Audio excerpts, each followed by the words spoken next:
What's poppin' YouTube? It's your boy P2 Player, man, and I'm back with another reaction video. And y'all know what time it is, man. We on that scary shit. We back on the horror shit, man. Today we got 3 true babysitting horror stories. You know what I'm saying? That shit is kind of creepy if you think about it. You letting somebody in the care of your child and you not home. Ah. You know what I'm saying? It'll get a little tricky. But before we hop into the video, man, make sure y'all subscribe to my channel. Leave a like on the video down below, man. We're still on the road to 100 subscribers, so make sure y'all turn me up with the notifications down below. Get y'all popcorn, get y'all drinks, get y'all blankets, whatever y'all need. And let's lock into these 3 horror stories, man. Let's get it. Let's go. The Carters' house was the kind of place you'd see in a magazine. Glass walls, sharp angles, perched on a hill like it was looking down on the rest of the world. It was beautiful, sure, but cold, empty. The kind of place where you'd feel like a ghost even when you were alive. I took the job because I had no choice. Tuition was due and my bank account was a joke.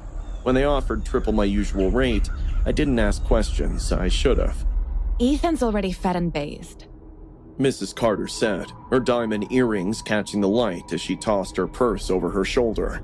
Her smile didn't quite reach her eyes. We'll be back by midnight. And then they were gone, leaving me alone in that glass castle with their 8-year-old son. So she's the one babysitting. Oh, okay. I thought the character would be the ones leaving and whoever the horror story is about. Okay. All right. I get it. Ethan was quiet for a kid his age. He didn't argue when I told him it was bedtime. Just climbed into bed, pulled the covers up to his chin, and stared at me with those big, unblinking eyes. Yeah, see? That's all it would have took for me. I tell you to go to bed, you get into bed, and you just look at me. Oh yeah, no, I'm out. Sorry. At the very least, I'm not staying in the room with him. Why the fuck would you stay in the room with the kid and just look at him? No, I'm gonna tell you to go to sleep and I'm going to watch TV or something. Like, what? Ed pulled the covers up to his chin and stared at me with those big, unblinking eyes. He always comes when they leave, he whispered as I reached for the light. He likes girls like you. I froze. Huh? Who? No matter how much I prodded, Ethan didn't answer. Instead, he simply laid there, closing his eyes. Somewhat anxious, I returned to the living room and tried to focus on my textbook, but every creak of the house made me jump. At exactly 9 p.m., the doorbell rang. My heart slammed against my ribs. On the security monitor, a man stood at the door. Tailored suit, perfect hair. Can you imagine looking in the Ring camera and you see that standing in the fucking mirror, in the camera?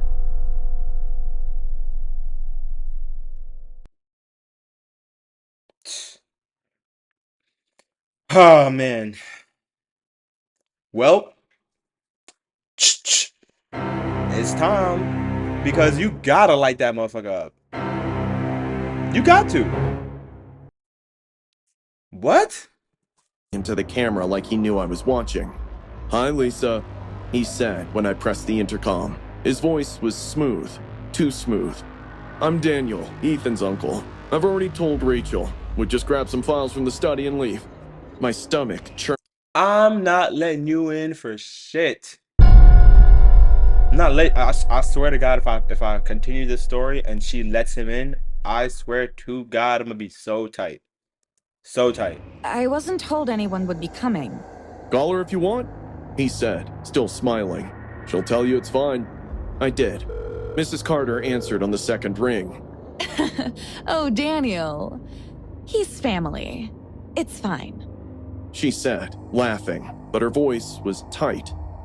I opened the door against my screaming instincts. I'm not opening the door, Daniel was taller bro. than I expected. "Thank you," he said as he brushed past me, arm grazing mine. "This won't take long." But it did. Minutes stretched into an eternity. When I finally went to check on him, he was sitting in the study, not really doing anything, just staring. Found everything you need? I asked, my voice shaking. Daniel slowly stood up, stalking closer. "That's a lovely scent you're wearing," he sniffed, grinning. Reminds me of someone. My blood ran cold. You must be a student, he said, taking a step closer. College is expensive, isn't it? I nodded, backing away. He reached into his jacket and pulled out a thick stack of cash, tossing it onto the desk. $15,000, he said, licking his lips. Ew. Yo, bro. This nigga, oh my God. Not only does he look like a creepy ass. I don't even know what he is. He look like some type of raggedy turtle or some shit. I don't know what he got going on. But not only does he look like that, he's also a freak. Oh yeah, you're done. No, you're done. You're cooked. Not only is he on some scary shit, he's also on some freaky shit. Please, yeah, it's over. For a night with me. I couldn't breathe. Wait, what did you just say? Licking his lips. All for a night with me. I couldn't. Nigga paid you $15K to crush.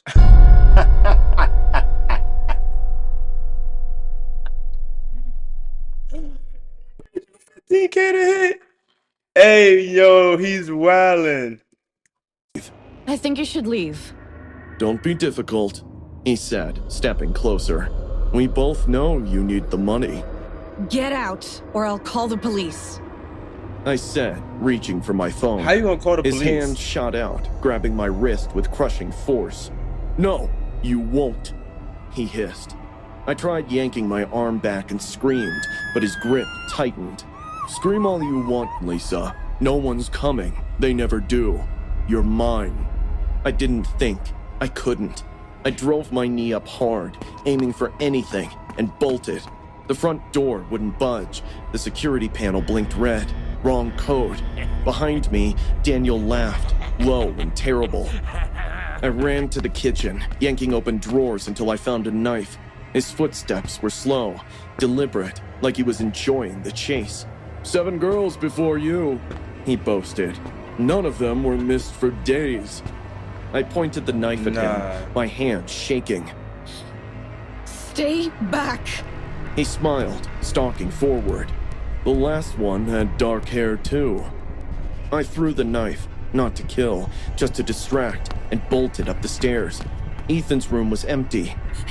Ethan? Where'd he go? I cried, terrified. A small hand grabbed mine from the closet. Ethan's eyes were wide, his voice barely audible.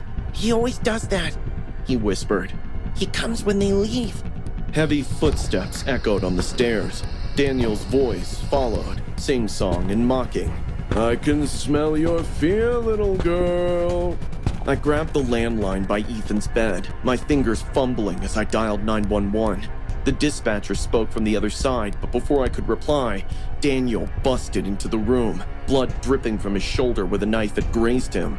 In his hand was a zip tie. You stupid, stupid girl, he growled, lunging for me. Struggle ensured as he jumped on me. We both rolled out of the room, moving to the stairs. I kept punching and kicking him, but he was too strong. He dragged me down the rest of the stairs and pounced me on the hard floor. Just when I thought it's over for me, I heard cop cars. Daniel stopped and I noticed the color from his face fade away. Who the hell called the cops? He screamed in pain mixed with anger. I did. I hate you, and I hate Mommy, Daddy too. I saw Ethan standing on the stairs. He was crying, but when the police dragged Daniel away, he kept yelling how he'd get bail in no time. 6 missing babysitters over 3 years.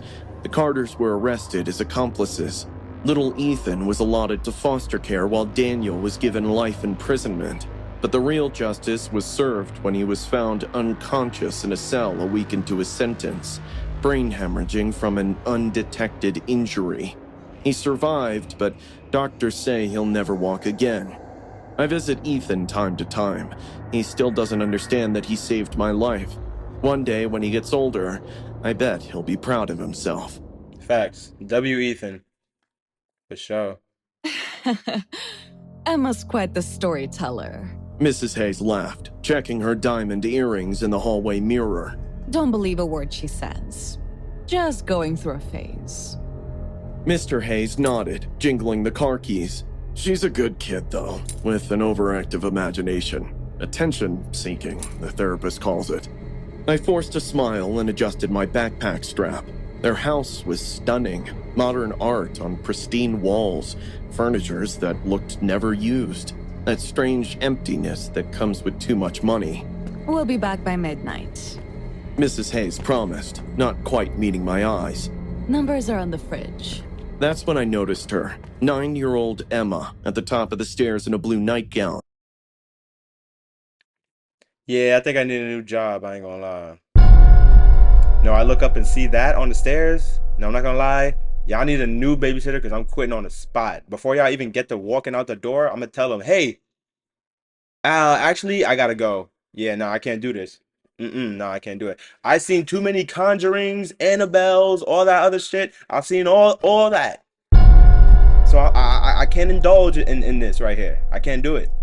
Perfect blonde hair and eyes too devious for a child. Right. Hi, Emma. I'm Fiona. I greeted cheerfully. She didn't smile back, just stared, tilted her head slightly, and went back to playing. Shy kid, I thought. But the moment the front door closed, the kid's posture flipped 360. You shouldn't have come, Fiona.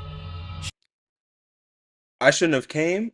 Oh yeah, no. Thank you for the warning. I'm getting the fuck. What?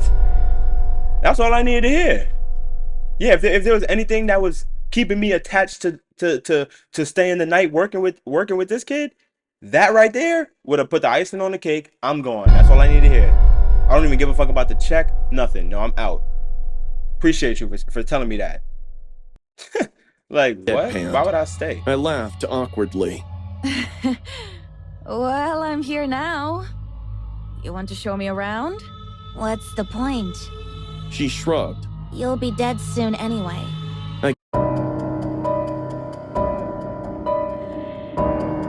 Oh Lord. That's strike number 2. That's warning number 2. To get your ass out the house. That's warning number 2. As she skimmed down the stairs, humming like she just commented on the weather. During dinner, Emma watched me from across the table, barely touching her food.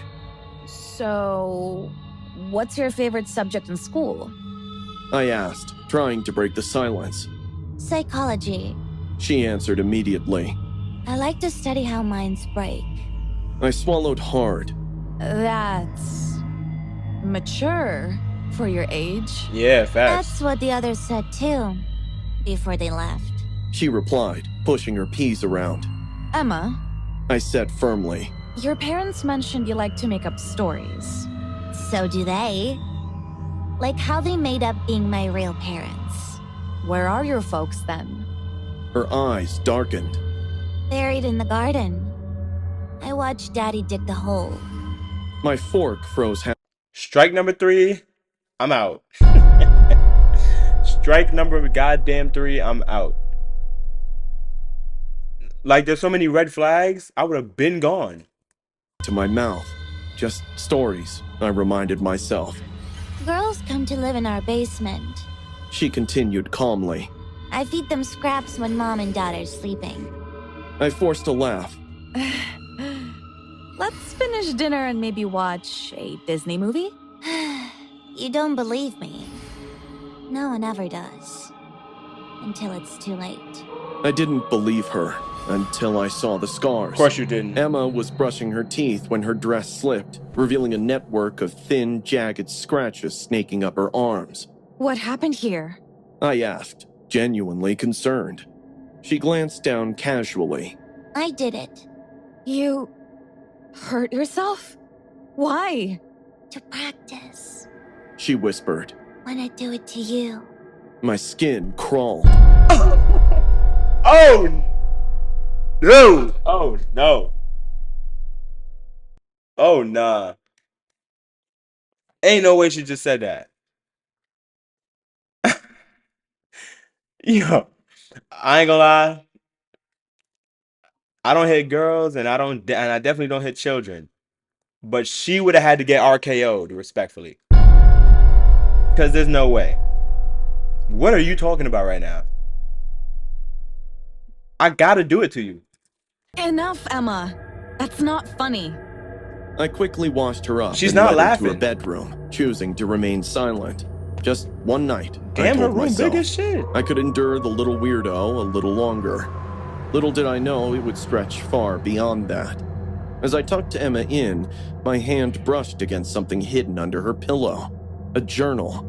I immediately snatched it away and flipped through the pages. My blood ran cold. The pages were filled with disturbing drawings, stick figures. Oh my God. If my child ever came up to me on some shit like, Daddy, look, and showed me some shit like this, foster care immediately. You gotta get out. I ain't gonna lie, you gotta go. I'm sorry. I'm not even. I'm sorry to say it. I'm not. Maybe I'm the only one. I don't give a fuck. I'm saying what I think. If your child comes up to you writing on a sketchbook and it's some eerie figure, dark sketch with some like this with some long limbs and shit, and they like, Daddy, look what I this. Get out. I'm not about to be based on a true story for nobody. On my soul, bro. What? I'm not. Man, come on. Knives, Dog. splashes of red crayon smeared across every surface. But that page stopped me in my tracks. A crude caricature Like, of are me. you serious? My head severed, red crayon dripping from the neck. I didn't waste a second. My mind raced with questions. Could the kid be in danger? Were the Hays hiding something sinister? The basement door screamed for me. I'm not going in that It was basement. locked. I hesitated for a second, then reached for a bobby pin. With trembling hands, I managed to pick the lock. The basement was finished, but Why oddly would you go in sparse. the basement? As my eyes adjusted to the darkness, I noticed a patch of carpet that seemed newer than the rest. Under a workbench, I found a small box containing IDs and credit cards belonging to different women, and a missing persons flyer with a photo of a young woman, a babysitter, who disappeared 3 months ago. My heart raced as I pulled out my phone. No signal. Suddenly, I felt a presence behind me. Emma stood in the doorway, holding a butcher's knife in her hand. Oh, I told no. you. She snickered. No one ever listens. I pushed past her, running upstairs. I needed to get out, call someone. The front door wouldn't budge. Why is the front door always like sealed shut? Why is it? And this is in the last story too. Why is it that every time they try to get out, the front door is completely sealed off? Like what transpired to make it that like shut? Stop running. Emma said, following me slowly. You'll be in a happy place. My parents will make sure of that. I ran to the kitchen, grabbing the Oh. The parents who leave are probably the ones that lock it from the other side because they probably know about the shit. Okay. Okay. So everybody in this motherfucking household is sick, basically. Not just Emma. Okay. line. Got you. Dead. They disconnected when they leave. Yeah, okay. Emma explained, swinging the butcher knife. I backed away. Emma, stop it. You're sick. And you're the cure. We do this every few months. What? Trap somebody disposable. See what happens. We? My voice cracked. Right then, I heard a car pull over in the driveway. Mr. and Mrs. Hays are back. Me, Daddy, and Mommy. Emma whispered. I started with Mom and Dad. Daddy didn't stop me. Said we had to protect the family name, the estate. Heavy footsteps moved closer to the porch. They like to watch the videos after. Emma continued, eyes darting to a tiny camera in the smoke detector. To see how long the babysitter lasts. I heard the main door open. Emma, you need help. Your parents are wrong. I demanded. You should hide. That's what the last one did. She lasted almost an hour. I ran for the bathroom, locking the flimsy door. I could hear Emma Why would you outside, go in the bathroom? giggling. She's in there, Daddy. Go get her. The door handle rattled. I climbed into the small window, forcing my body through. I tumbled onto the lawn and ran toward the road, blood soaking my sleeve. The last thing I saw before jumping the cab was the Hayes' porch light flicking on, and two silhouettes stepping out on the porch. I made an anonymous 911 call to report the Hayes after that night. I'm still hoping to see their arrest in the news, but deep down I have this feeling. People with money can get away with anything. That's facts. That's dead ass facts. Look at this nigga. Look how long this nigga Diddy lasted. Yo, that's another topic, man. That's first-time parents in a new environment with no sleep and no family around to help us out. Our baby girl, Lily, cried through the night. Every night. I didn't have a hot meal in 2 weeks. The house reeked of old formula and desperation, and then, just like an angel dispatched directly from our misery, someone left a flyer on our doorstep. Experienced babysitter, CPR certified, excellent references. Call Eliza. It honestly felt like our universe had decided to intervene and finally help us. Eliza was perfect, refined, collected. Perfect? Oh no, I could take one look at her and tell you she's gotta go. She's gotta go. I don't know what's perfect about this right here, but she gotta go. That don't look perfect to me. Her voice was silky, her clothes smooth, her smile soft but completely vacant. The moment she touched Lily, the crying stopped. I cried in the shower out of relief. Even after the first time she sat with Lily, I slept for 4 hours straight. It felt like an awakening, but then things started to change quickly. I would find Lily's toys in strangely placed locations. Sometimes they were arranged in little circles or weird patterns like seance. They were always facing the window, and Eliza would somehow show up early, often before I even asked for a helping hand. I just had a feeling you needed me. She And I just got a feeling that you need to leave before something does happen to you. So, see, this is why I can't be in these situations. every time she walked in, as if she was the caretaker and I was the child. The baby monitor would crackle to life, even when it was off, and on occasion it would play lullabies I didn't know, old, peculiar songs that made Lily whimper instead of sleep. I confronted Eliza on one occasion. What was that song you were singing a little bit ago? I asked her. Oh, something special for little Lily. She said, smiling creepily. That smile stayed with me. One morning, I pretended to be sick and stayed home. From behind the cracked nursery door, I heard her, whispering to Lily in a tongue that I didn't understand. Then, in English. They never wanted you, but I do. It felt like ice was sliding down my spine. Nate told me I was paranoid, a little sleep-deprived. She's been amazing with Lily, he said. That night, I reverse searched for Eliza's number. Nothing. No full name, no background, no social media pages. Yep. Just like that, you gotta go. I can't find you on anything? Yeah, you gotta go. Yeah, you gotta go. What are you, hiding from the world? Yeah, you gotta go. Phone. I called the references from the flyer, all disconnected. Every last one.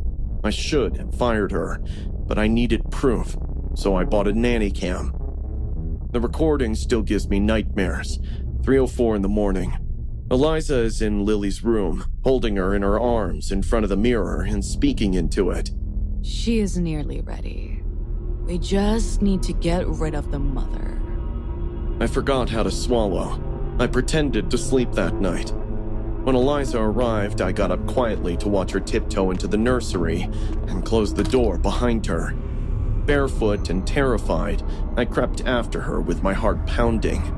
I peeked through the old heating grate in the wall. Eliza was kneeling next to the crib. I watched as she opened something below the crib, a compartment I never knew existed. Inside were photographs of me While sleeping, showering, holding Lily at the hospital, she was watching us long before the flyer. I felt dizzy and backed away. The following morning, I told Nate what I saw. We waited for Eliza. She entered smiling, as if nothing was wrong. I questioned her. Who are you? What do you want with my daughter? Her smile stayed unchanged. You don't remember me, do you? I was in the maternity ward. I was supposed to go with Lily. But they gave her to you. I'm here to take back what's mine. Everything stopped. The room shrunk in size. Then she lunged for Lily, but Nate jumped on her. Together, we tied her to our living room chair and dialed 911. If it was some horror movie, Eliza would have unlocked some full psycho mode, but you won't believe how different it was in real life. It's like she realized and gave up too soon, like something just snapped in her and she stopped putting up with the mask she was wearing so long. It was as if she was tired herself. Even when the cops came, Eliza cooperated like a harmless civilian, but she kept humming that lullaby as they put cuffs on her. Her fingerprints told the rest of the story. Eliza Montgomery, a former NICU nurse, lost custody of her infant daughter years ago after her mental health broke down. Her daughter died in a fire in a foster home. Since then, she had been targeting new mothers in our area, offering babysitting, leaving flyers behind. 3 babies had gone missing before Lily vanished. 3 families were destroyed. We were almost number 4. I don't want to know what Eliza did with those missing babies, or are they even alive? She had already given enough nightmare fuel for my entire life. Occasionally, I ponder how nearly we came to losing it all. I still look underneath the crib. I still unplug the monitor before bed every night. And sometimes, even now, when Lily is in her room alone, I think I can still hear that lullaby. But when I open the door, no one's there. Just Lily, smiling at the mirror. That's wild. I think that actually was a case too. I think I remember that shit. That's crazy as fuck, bro. Hey, make sure y'all subscribe to my channel, man. Leave a like on the video, bro, and I'm gonna see y'all in the next one, man. Peace.